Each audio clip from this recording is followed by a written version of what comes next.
आज माझ्यासोबत आहेत ज्येष्ठ पत्रकार भाऊ बोलणे. त्यांचा पत्रकारिता क्षेत्रातला अनुभव, राजकीय क्षेत्रातला अनुभव आणि समाजकार्यातला अनुभव सुद्धा दांडगा आहे. संपूर्ण बुलढाणा जिल्हा भाऊ बोलणे या नावाला चांगला ओळखते. मध्यंतरी विधानसभेची एक निवडणूक सुद्धा भाऊंनी लढवलेली आहे. त्यामुळे आत्ताच्या म्हणजे पुढे मागे ज्या निवडणुका येणार आहेत विधानसभेच्या 24च्या, त्या अनुषंगाने भाऊंना मी विचारतो, भाऊ तुम्ही ज्या मतदारसंघामध्ये राहता त्या जळगाव जामोद मतदारसंघाची यावेळेची परिस्थिती कशी राहील? यावेळेचे जे निवडणूक होणार आहे ती सुरुवात सांगून टाकतो की मी खूप अटीतटीची होणार आहे. बरं. हो, कारण आहे अटीतटीची अशासाठी बोलतो मी की आज जे चित्र आपल्या मतदारसंघात दिसते, महाराष्ट्रातलं चित्र वेगळं बरं आणि आपल्या मतदारसंघातलं चित्र वेगळं. आपल्या मतदारसंघात जातीचा विचार केला जाते, बरोबर, जातीपातीचा विचार केला जाते. त्याच्यानंतर इथे कामाचा हा दुय्यम विचार आहे, परंतु जातीचा मात्र हा इथे फार मोठा एक विचार. निश्चितच राज्यामध्ये तुमचा जळगाव जामोद मतदारसंघ हा प्रचंड जातीवादी आहे अशी सगळीकडे चर्चा आहे ना. तर त्यामुळे काय 100% जातीवादी आहे. जातीपातीचं राजकारण तर पूर्ण महाराष्ट्रात नाही पूर्ण देशात होते. परंतु त्यातही आपला जळगाव मतदारसंघ असा आहे की याच्यात जातीपातीचं राजकारण फार मोठ्या म्हणजे म्हणजे प्रमाणात आहे. त्याचं कारण असं आहे की इथे 3 जाती फार मोठ्या आहेत, कुणबी, मराठा आणि माळी. या 3 जातीचं प्राबल्य मताधिक्यानं जास्त आहे आणि त्याला जोडून छोटे छोटे अल्पसंख्याक जाती आहेत.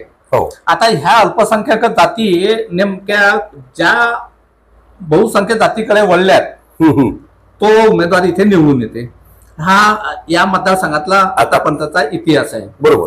तुम्ही जर मागे जर गेलात शेकापच्या कार्यकाळात तर तुम्हाला इथे एक फार मोठा एक चित्र दिसणार आहे आणि ते चित्र असं की गाडा गाडा हत्ती असे एक इथे बोलल्या जात होतं. गाडा म्हटलं म्हणजे शेकाप म्हटलं म्हणजे मराठा आणि हत्ती म्हटलं म्हणजे रिपब्लिकन पार्टी म्हटलं म्हणजे बुद्धिस्ट समाज. म्हणजे गाडा हत्ती हे इथलं समीकरण व्हायचं. म्हणजे जातीवादी समीकरण हे त्या काळातही होतं आणि आजही तेच समीकरण आपल्या मतदारसंघात लागू आहे. त्याचे अनेक उदाहरणं तुमच्या आमच्या समोर आपल्या मतदारसंघात दिसतात. यावेळेची निवडणूक कशी असेल?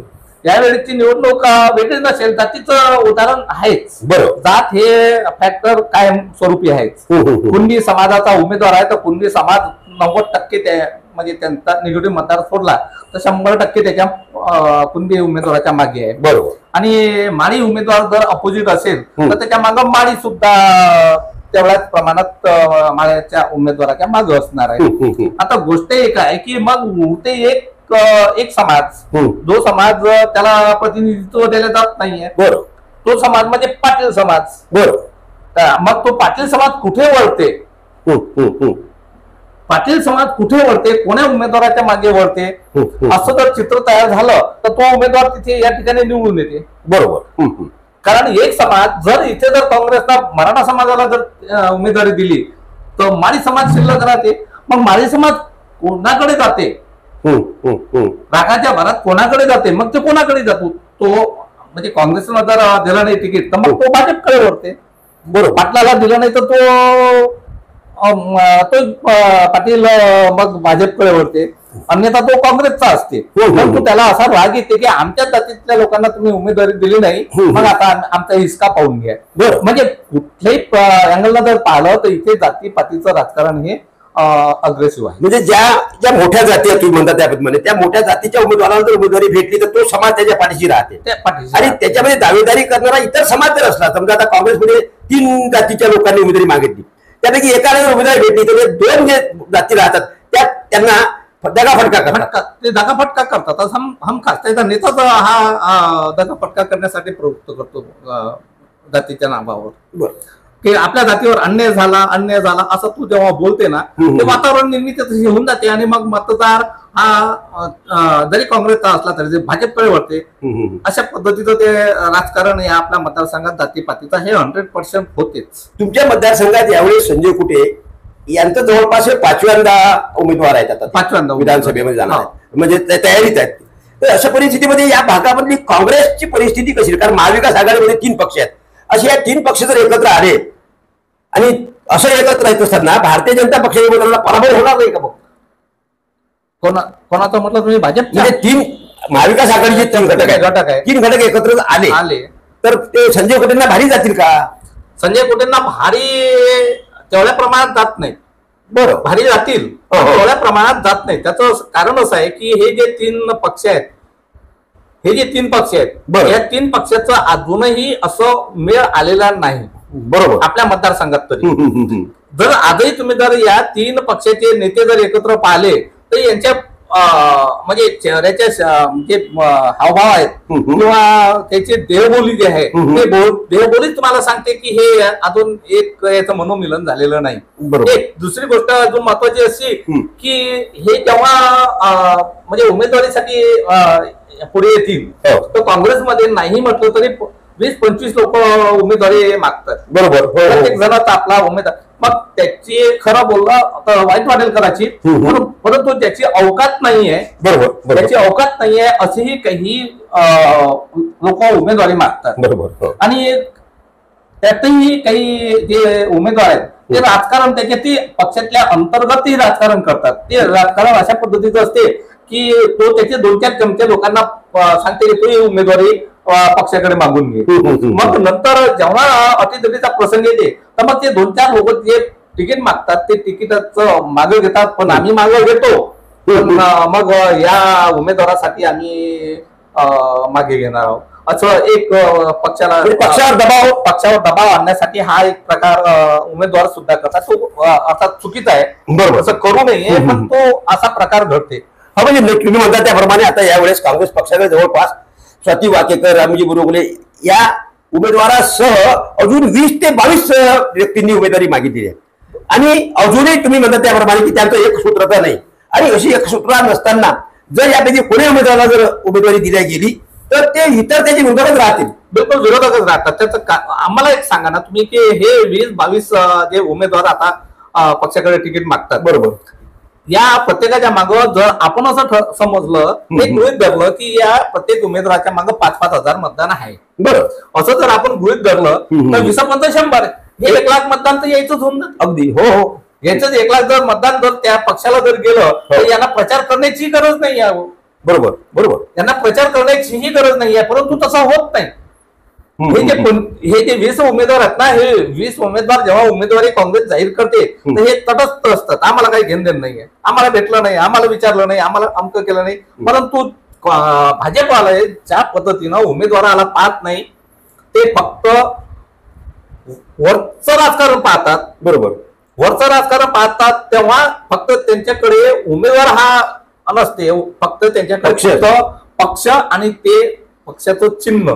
बरोबर, पक्षाचं चिन्ह म्हणजे तेच त्याची उमेदवारी ठरलेली असते. एवढा कॅडर बेस कार्यकर्ता काँग्रेसमध्ये नाही, जसा भाजपमध्ये आहे. निश्चितच तुम्हाला असं सांगता येईल बघा की गेल्या 5 वर्ष म्हणजे 4 टप्प्यामध्ये म्हणजे 20 वर्षापासून संजय कुटे या मतदारसंघाचे आमदार, बरोबर, एक युवा आमदार आहे, त्यांचा मोठा समाज आहे. तुम्ही म्हणा त्याप्रमाणे जातीवादी समाज असल्यामुळे या ठिकाणी अशा उमेदवाराला प्राधान्य देते. तर असं असताना आता या 5व्या निवडणुकीमध्ये संजय कुटे कदाचित तुम्ही आता म्हटलं याप्रमाणे की काँग्रेसमध्ये जी एक वाक्यता नाही, एक सूत्रता नाही, त्याचा फायदा त्यांना होईल का? मग त्याचा फायदा होईल, बरोबर, परंतु यावेळेचं जर चित्र तुम्ही लक्षात घेतलं तर 4 टर्म भाजपनं इथे निवडणुका लढल्यात. बरोबर, पहिला जर 2004चं जर निवडणुकीचं जर चित्र पाहिलं तर ते कृष्णरावच्या विरुद्ध लाट होती. अँटी मतदान, कृष्णाचे अँटी मतदान झालं आणि कुटे साहेब निवडून आले 2004 मध्ये. 2009 मध्ये तसंच चित्र एक उमेदवार, कच्चा उमेदवार दिला काँग्रेसनं. बरं, कच्चा उमेदवार दिल्याच्यानं अल्पसंख्य समाजाचा, धनगर समाजाचा बुरुंगले दिला होता. त्या बुरुंगलेचं जे समाज आहे तो अल्पसंख्य आहे आणि त्याच्या मागं बाकी मोठा समाज जात नाही. मोठा समाज जात नाही या मतदारसंघात. एक अशी परिस्थिती आहे की मोठ्या समाजाच्या कडे लहान समाज झुकते, बरोबर, पण लहान समाजाला जर तिकीट दिलं तर मोठा समाज त्याच्याकडे झुकत नाही. हा इथला रिवाज आहे. इथला कपले सर त्याचं एक मोठं उदाहरण म्हणता येईल, कपिल सरांचं उदाहरण मोठं म्हणता येईल. ते उमेदवारी त्यांनी इथे घेतली होती. फक्त त्यांच्या मागं त्याचा समाज पाठीशी त्यांच्या उभा राहिला, पण मोठा समाज त्याच्या पाठीशी उभा राहिला नाही. ते पक्षाचं असो, त्यांनी पक्षासाठी खूप काम केलंय, भाजपसाठी त्यांनी खूप काम केलं, परंतु तो भाजपचा एकही कार्यकर्ता त्यांच्या इकडे वळलेला नाही. हे चित्र या आपल्या मतदारसंघाचं आहे. कारण लहान समाजाच्या मागे मोठा समाज येत नाही, पण मोठ्या समाजाच्या मागे अल्पसंख्याक समाज हा नाईलाजानं ओळख ताळत का असेना पण चालला जातो. आणि त्यामुळे अल्पसंख्याक समाजाला कुठेही उमेदवारीचं म्हणजे ते स्वप्नाची उमेदवारी पाहू शकत नाही. आणि हे जे 20-22 लोक आहेत ते असे छोट्या मोठ्या समाजाचे असतात. हे जे उमेदवार सध्या दावा करतायत ते हे अशाच पद्धतीनं, आणि यांनी जर इमानदारीनं जर म्हणजे आता आपला उमेदवार तो व्यक्ती नसून आपला उमेदवार पक्ष आहे, आपला उमेदवार चिन्ह आहे, असं जरी यांनी जर या 20-25 लोकांनी ठरवलं आणि प्रत्येकाच्या मागे 1000, 2000, 5000 पर्यंत मतदान आहेच, म्हणजे सहजच 1 लाख मतदान त्याच्याकडे होऊन जाते. तर अशी तर परिस्थिती झाली, यांचं जर मनोमिलन झालं आणि यांनी जर आपलाच पक्ष निवडून आला पाहिजे असं जर त्यांनी मनोमन ठरवलं आणि ही माझी जबाबदारी आहे असं जर एक कॅडर बेस कार्यकर्त्याच्या नात्यानं जर ठरवलं तर काँग्रेस इथे निश्चितच निवडून येऊ शकते. या निवडणुकीमध्ये महाविकास आघाडीमध्ये 3 घटक आहेत की ज्याच्यामध्ये राष्ट्रवादी काँग्रेस असेल, शिवसेना उभाठा आहे आणि काँग्रेस आहे. अजून या मतदारसंघाचं चित्र असं अजून अस्पष्ट आहे की हा मतदारसंघ नेमका या महाविकास आघाडीच्या कोण्या घटक पक्षाला सुटेल असंही सांगता येत नाही. म्हणून पर्सेंज पाटील सुद्धा उत्सुक आहेत. बरोबर, पर्सेंज पाटील उत्सुक आहेत. त्यांनी ठिकठिकाणी आंदोलनं केली, व्यक्त केली आणि आता विविध वृत्तपत्रातून त्यांच्या अनुषंगाने येते आणि उद्याचा आमदार म्हणून त्यांचे बॅनर काही ठिकाणी सुद्धा समाज माध्यमावर आपण बघतो. समजा हा मतदारसंघ राष्ट्रवादीला सुटला तर पर्सेंज पाटलांचं भवितव्य कसं असेल? जर राष्ट्रवादीला जर सुटला तर मी सांगतो तुम्हाला, इथे नेत्याचं कोणीही ऐकणारा नाही. काँग्रेसमध्ये इथे जनताच आता पेटून उठणार आहे, एक लक्षात ठेवा. बरं, इथे मतदारच स्वतः पेटून उठेल, मतदारच स्वतःला लीडर त्याच्याच अंगात लिडरशिप येईल आणि तो मतदारच इथलं एक परिवर्तन घडवून आणेल. आज तुम्ही बघा की काँग्रेसमध्ये एकी नसतानाही, काँग्रेसमध्ये कुठेही एक सूत्रता नसतानाही, तर ही या मतदारसंघात नाही, आता पूर्ण महाराष्ट्रातलं चित्र असं झालं होतं की पवार साहेबांच्या नेतृत्वाखाली किंवा त्या आघाडीच्या नेतृत्वाखाली किंवा हे भाजपचं एक अँटी लाट तयार झाली. अँटी लाट तयार झाल्यानंतर हे सगळे नेते जरी घरात बसलेले होते तरी मतदार मात्र हा जागृत होता आणि मतदारांनी आपलं मत चोख बजावलं. हे चित्र यावेळेस प्रसेनजित पाटील राहिले तरीही असं चित्र राहील कमी जास्त अंशानं. म्हणजे प्रसेनजित पाटलाची उमेदवारी ही शरद पवारांची उमेदवारी असेल. शरद पवारांची उमेदवारी म्हटल्याबरोबर मग ते तमाम सर्व जे काही मतदार असेल, काँग्रेस मधला असेल, राष्ट्रवादीचा असेल, हा प्रसेनजित पाटलांना उभं आहे. त्याचं कारण आहे ना, त्याचं कारण असं आहे की सध्याची लिडरशिप हे फक्त शरद पवार साहेबांच्या बाजूला आजूबाजूलाच फिरते. बरोबर. इथे काँग्रेसकडे नाही फिरत, कारण महाराष्ट्रातली सगळं इतंभूत माहिती शरद पवार त्यासारखे इतर कोणाला नाहीये. बरोबर. शरद पवारांची जेवढी मतदारावर पकड आहे तेवढी इतर म्हणजे कोणत्याही अध्यक्षाची नाहीये, काँग्रेसच्या नाही आणि या तुमच्या सेनेच्या पण नाहीये.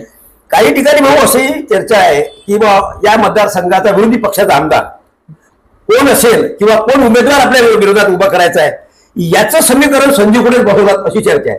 त्यामुळे काय सांगतो तुम्हाला, कसं असते, एखादं चित्र तयार झालं किंवा एखाद्याचं नाव झालं तर तसं अशी एक म्हणजे वावड्या उडत जातात. बरं, पण तसं काही नाहीये.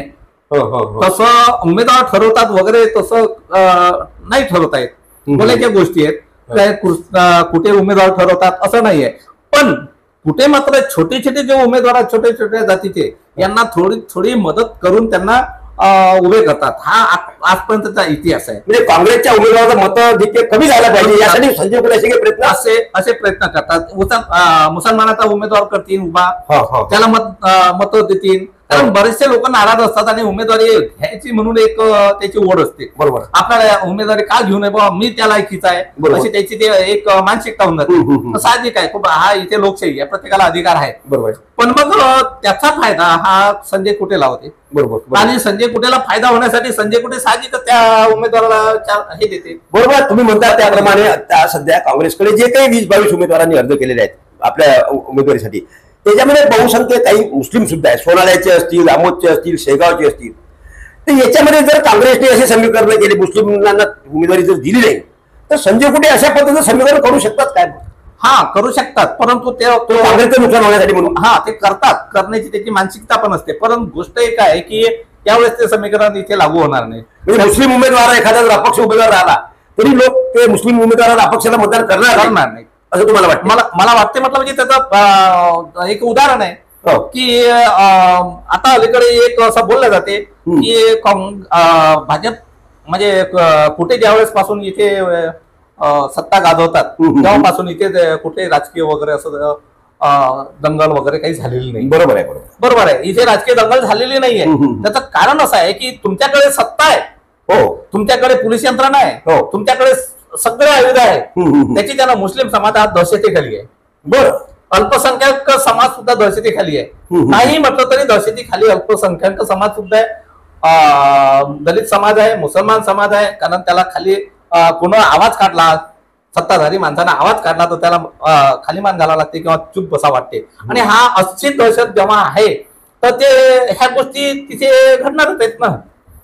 या मतदारसंघामध्ये मागच्या वर्षी म्हणजे मागच्या पंचवार्षिकला सुद्धा प्रकाश आंबेडकरांनी त्याचा उमेदवार दिला होता.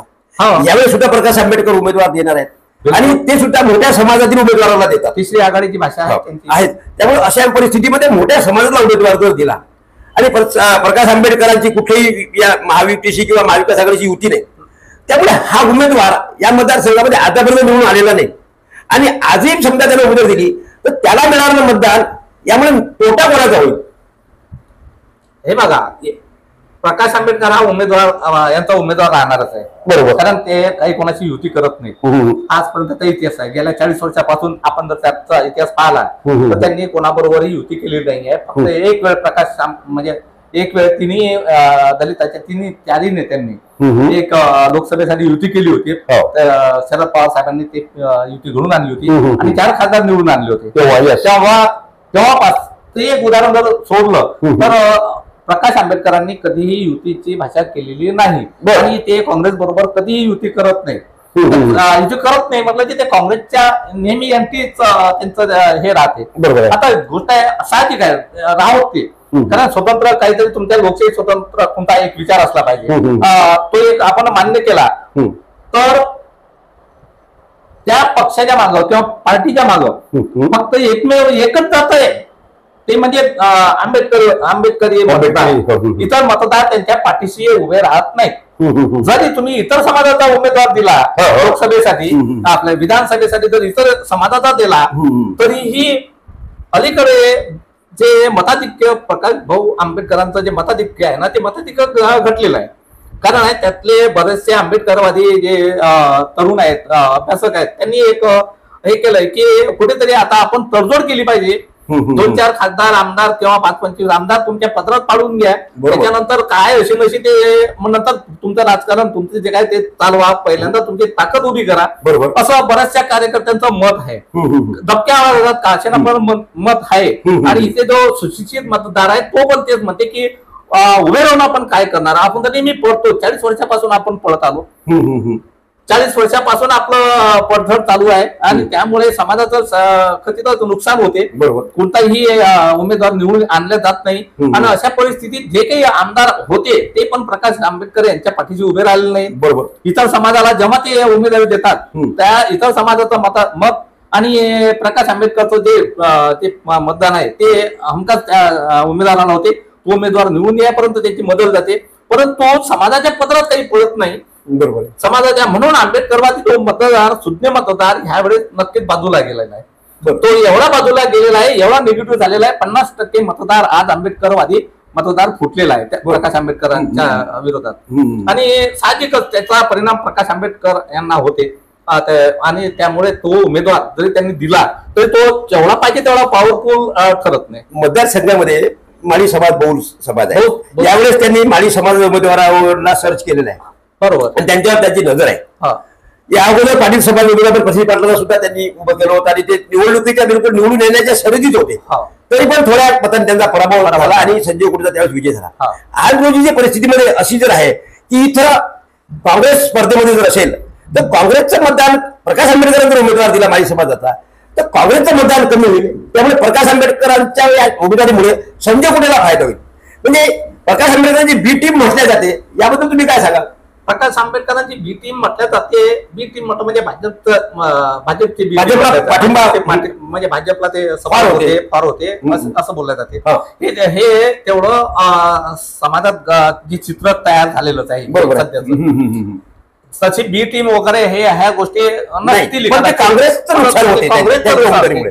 पुरोगामी विचाराचे जे मतदान आहे ते डिवाइड होते. यस, बरोबर. आणि ते डिवाइड झालेलं मतदान त्याचा फायदा होत नाही आणि भाजपला त्याला म्हणजे फायदा होऊन जाते. असं पूर्ण महाराष्ट्रात होते. परंतु बीटी म्हणून जो आरोप आहे प्रकाश आंबेडकरांवर, तो कसा काय, म्हणजे काय म्हणलं जाते? जेव्हा आपण स्वतंत्र लढा देतो, बरोबर, कोणताही पक्ष देऊ, हो, याच्या पुढे जे बीएसपी वगैरे काम करायचे कांशीराम साहेब, कांशीराम साहेबांनी ज्यावेळेस आपले स्वतःचे उमेदवार पूर्ण देशभर उभे केले, पूर्ण लोकसभेसाठी पूर्ण देशभर उभे केल्यानंतर ते आणि सगळे पडले.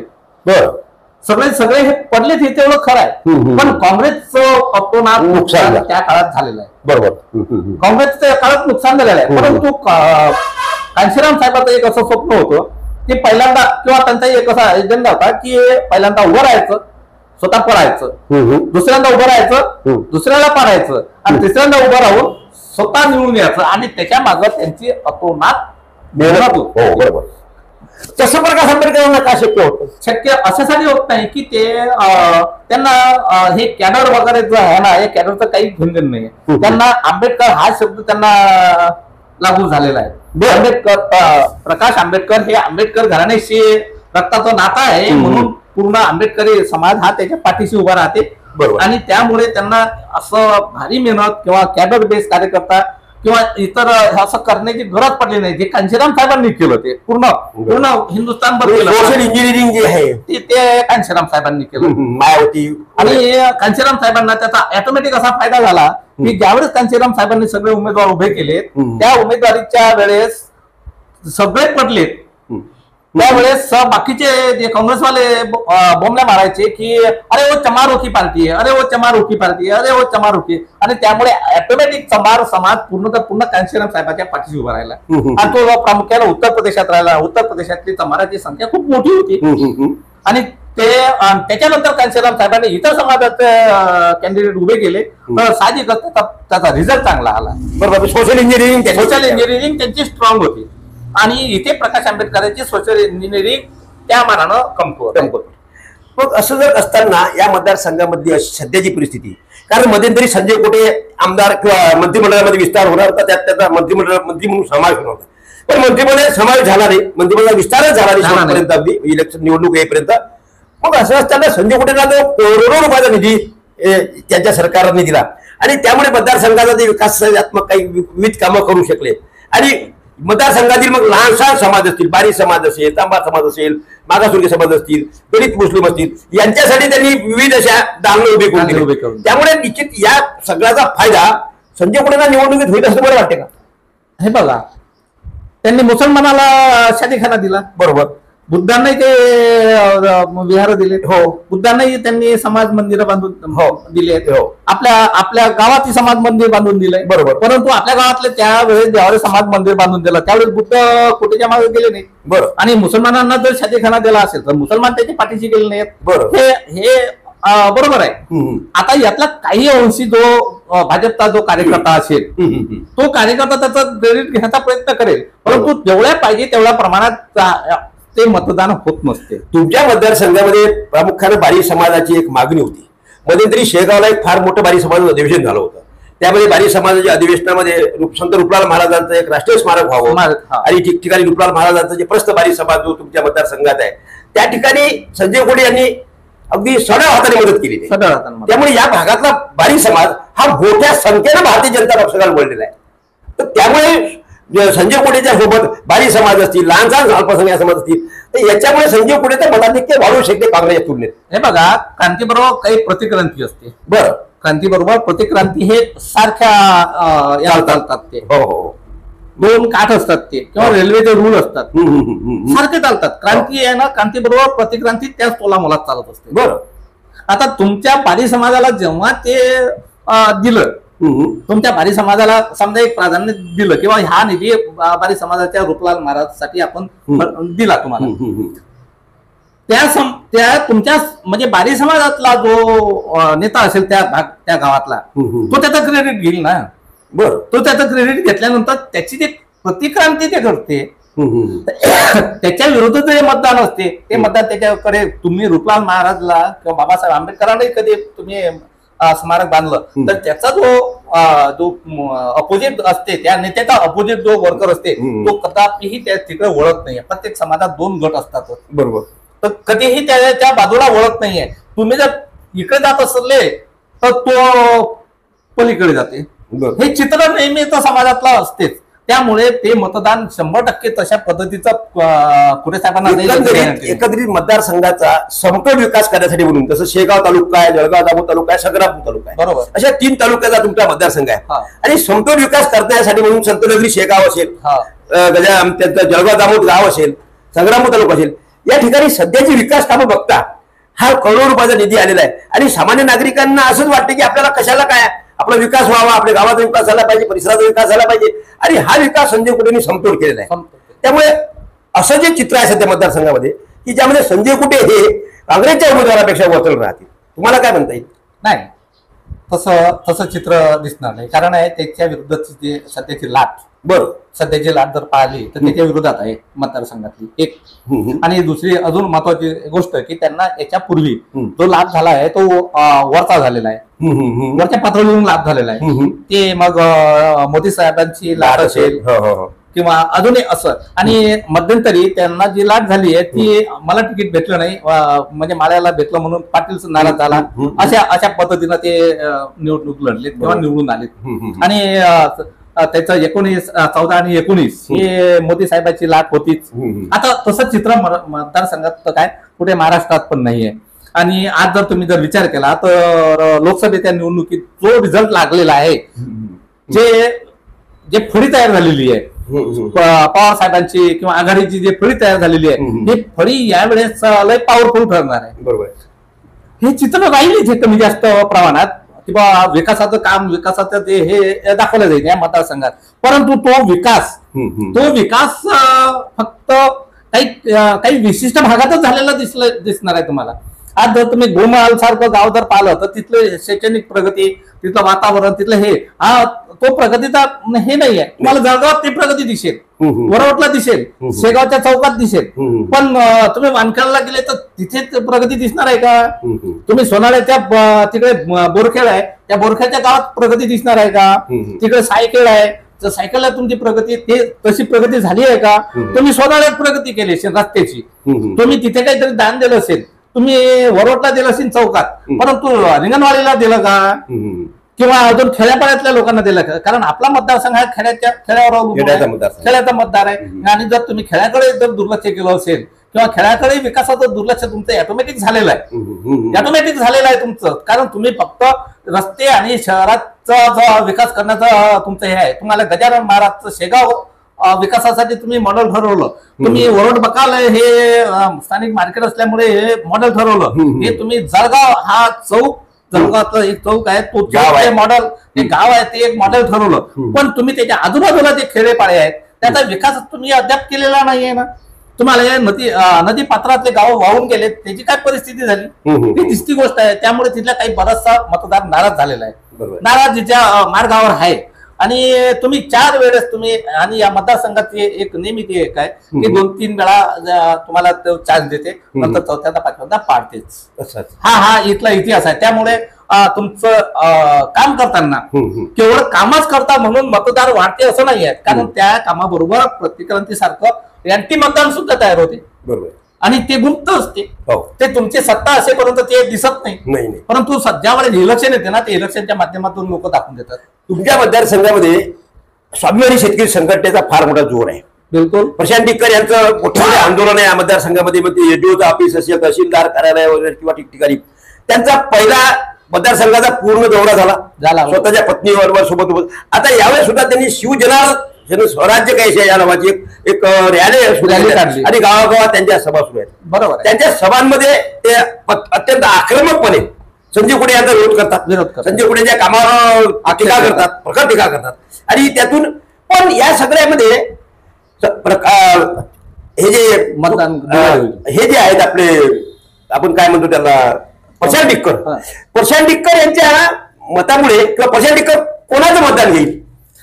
प्रशांत डिक्कर पहिली गोष्ट ते कधी कधी आंदोलक जे असतात, आंदोलनाची भूमिका बजावणारे जे लोक असतात ते समाज त्यांना फक्त नमस्कार करते. बरं, तुमचा आदर्श आहे हे मान्य करते.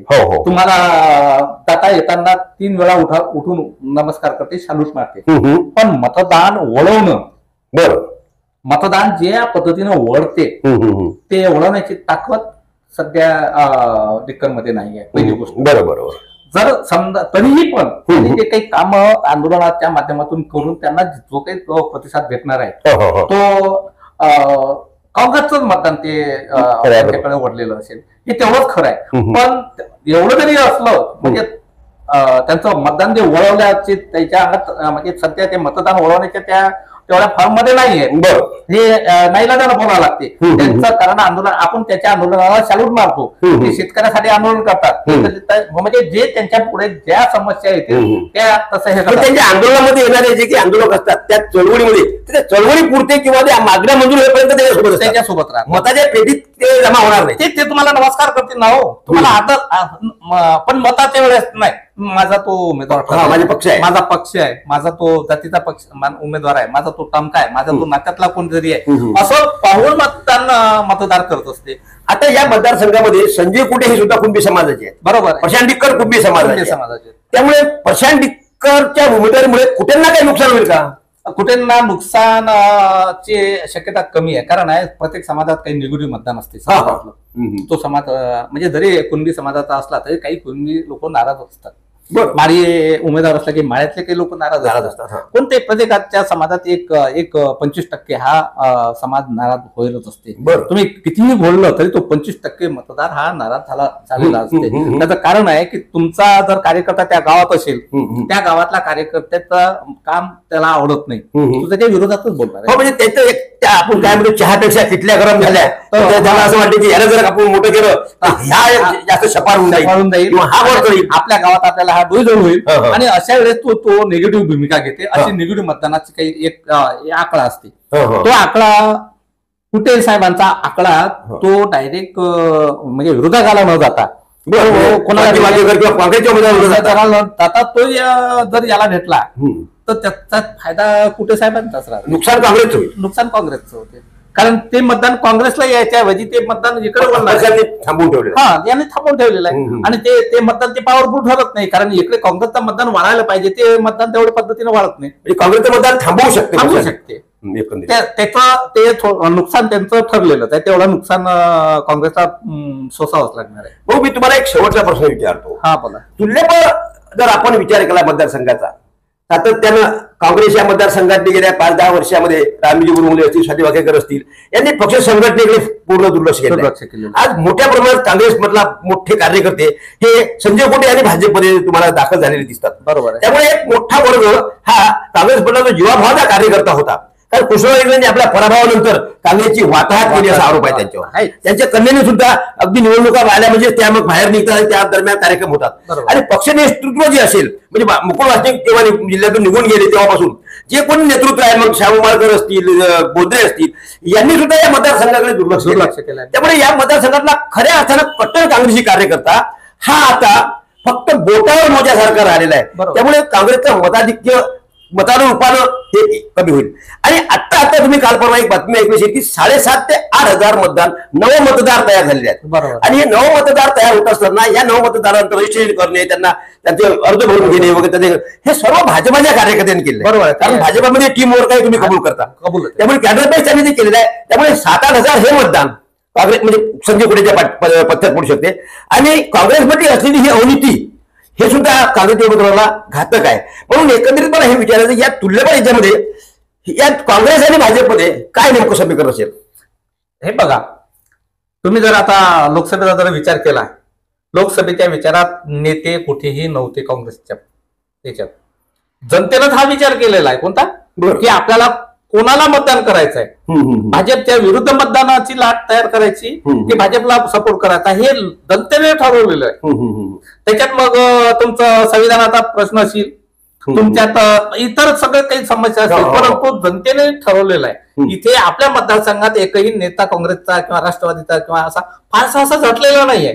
तरीही पण मतदान आपलं म्हणजे बऱ्या प्रमाणात झालेलं आहे. जर तुमचं तुपकर साहेबांचं जर मतदान त्याच्यात ऍड केलं तर मतदानाची आकडेवारी आपली बऱ्यापैकी आहे. असं तर इथे काँग्रेसमध्ये नेत्याला कोणी मानत नाहीये, जनताच उठून उभी राहणार आहे, हे ध्यानात घ्या.